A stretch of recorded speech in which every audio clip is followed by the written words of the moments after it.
गोरखपुर में निषाद पार्टी के अध्यक्ष संजय निषाद ने निषाद राज मंदिर में पूजा अर्चना की है। इस दौरान उन्होंने न्यूज स्टेट से खास बातचीत की और खोलकर अपने मन की बात रखी है। आपको सुनाते हैं उन्होंने क्या कुछ कहा और बता दें कि यूपी में निषाद पार्टी ने 16 में से 11 सीटों पर जीत दर्ज की है।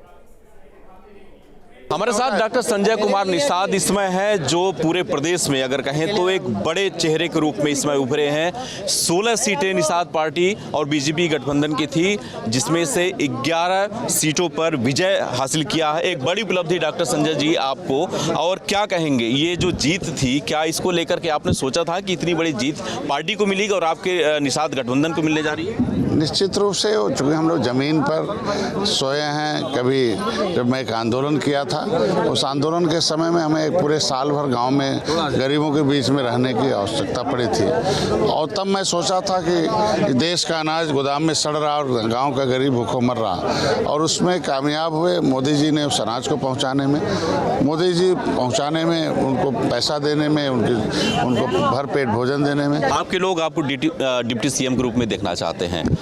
क्या आप भी मानते हैं कि वो पद इसलिए भी महत्वपूर्ण है क्योंकि अगर आप उस पद पे पहुंचते हैं तभी आपके समाज का भला हो सकता है? अभी तो उससे आगे बढ़कर हमारा समाज सोच रहा है कि कभी राम और निषाद राज गुरुकुल में पढ़ते थे, और जब दोनों गले मिले थे और जब अपनी सेना निषाद राज ने दिया था और लंका पर 2 राज था, एक रावण राज था, एक राम राज था, तो रावण राज खत्म करके राम राज लाया था।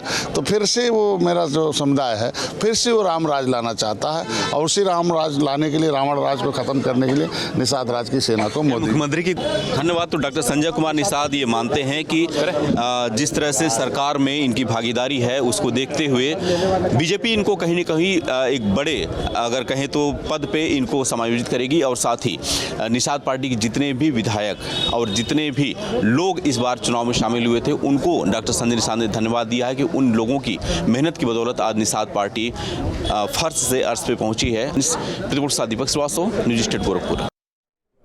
और बड़ी खबर आपको बताया, बीजेपी विधायक नीलकंठ तिवारी ने खुशी जताई है। जीत के बाद पीएम और सीएम को धन्यवाद किया है। मोदी के नाम और योगी के काम पर यह जीत हुई है, नीलकंठ तिवारी ने कहा है। आपको बताएं कि वाराणसी दक्षिणी सीट से बीजेपी प्रत्याशी थे नीलकंठ तिवारी, और अपने निकटतम समाजवादी पार्टी के प्रत्याशी को करीब 11,000 वोटों से उन्होंने शिकस्त दी थी। आदरणीय प्रधानमंत्री जी ने अध्यात्म को ध्यान में रखते हुए, संस्कृति को ध्यान में रखते हुए, यहाँ के पारंपरिक व्यवस्था, यहाँ के सांस्कृतिक केंद्रों, यहाँ के वैदिक अध्ययन केंद्रों, यहाँ के शिक्षा के केंद्रों, हर क्षेत्र में, चिकित्सा के क्षेत्र में, हर क्षेत्र में आदरणीय प्रधानमंत्री जी ने काम किया।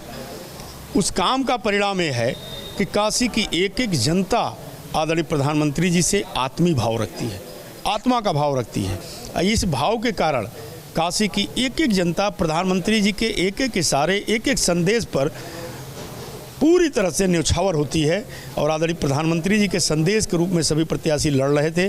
भारतीय जनता पार्टी, उत्तर प्रदेश के योगी जी की सरकार, जो माफिया मुक्त सरकार, ये सभी चीज़ें एक साथ जुड़ करके प्रत्येक व्यक्ति जानता था कि काशी में 8 की 8 सीटें भारतीय जनता पार्टी जीतेगी।